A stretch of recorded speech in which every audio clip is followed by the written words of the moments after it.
Good morning, everyone. My name is Darrell Bennett, and I just want to talk today about sex, sexuality, specifically what happened when I embraced my sexuality, whatever that really means. And I want to talk a little bit about Lil Nas. Let me start and talk about identity. What is identity? It's a word that gets thrown around, and it is a word that the enemy used to distort. Any identity that is achieved as opposed to perceived will always become a noose. I want to start by saying that. Imagine it this way, right? Imagine if, I remember a writer, I was reading a book and a writer was basically saying that their writing became their identity. The problem with that is they could no longer look at that writing, which used to be a joy, as a joy, because they couldn't look critically at it, and they definitely didn't want to hear people criticize it because their whole identity was caught up in that. And this is my question: what is your identity caught up in? I know growing up, I had certain struggles in life. We all have struggles. My struggles were, we all have flavors of sin. The problem is, because I was not rooted and grounded in who my identity was in God, I began to listen to the world about what identity is. And I'm seeing this happen with Lil Nas X, and this is why I'm saying this. I want people to be aware of what happens when you embrace anything that is a distortion of who you are. A total distortion of who you are. See, that's what they did with me. They said, "Oh, just embrace who you are. It's who you are." Sorry, I got my clothes on. It's who you are. And this is what happened. The same people that said embrace who you are, that's just your sexuality, those were the people that were most condemnational when I really got into perversion. So I want you to understand something. They will sell you the alcohol, then they lock you up for getting drunk. That's what the enemy does. And I want you to hear this. This cannot end well.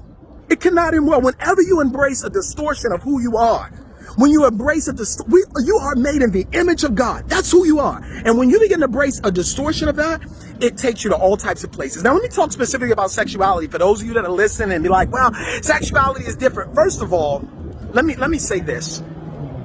95% of young people, when I say young people, I'm going to say from 20 up to 40 are confusing their sexuality. Period. I'm going to say it like it is. That's why people are having all these children and don't know which way is left from right. This is why people are trying to fill their bed. I don't care if it's with women or men or with whatever. It's a problem with identity. Don't tell me we got more people who are in their early 20s who are dealing with, I'm going to speak on erectile dysfunction because they got to look at a picture on the internet to get it up. Don't tell me. I don't care what the picture is you're looking at.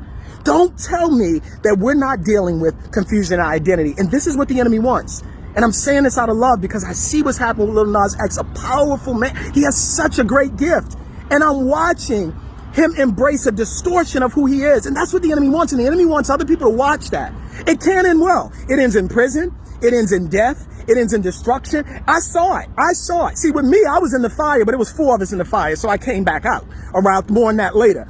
But I want you to understand what happens when you allow the enemy to tell you who you are. And I'm not talking about the enemy. I'm not just talking about demonic force. I'm talking about people that don't know who they are.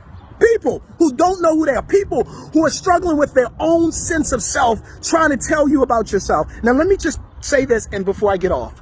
People always talk about orientation. We are all oriented against God. David said, I was shaped in sin and formed in iniquity. All of us have to give our desires over to Christ at some point. Now, you can spend a lot of time and get into a long theological conversation as to what those desires were for you and whether your desires are better than the next person's and all that. But the truth of the matter is all have sinned, and we all have a path to walk. And I've come on here to encourage people, particularly young people. Don't get caught in your gift and thinking that the distortion is you. We all have things that we've got to walk away from. You know what I mean?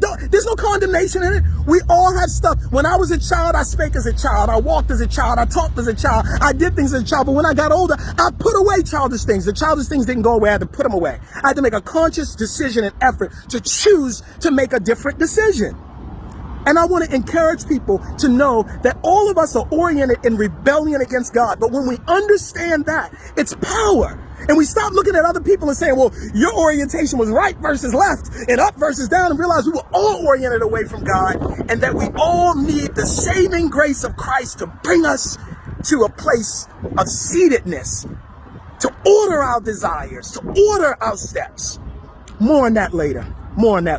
Your identity is who you are in God. Don't get that twisted.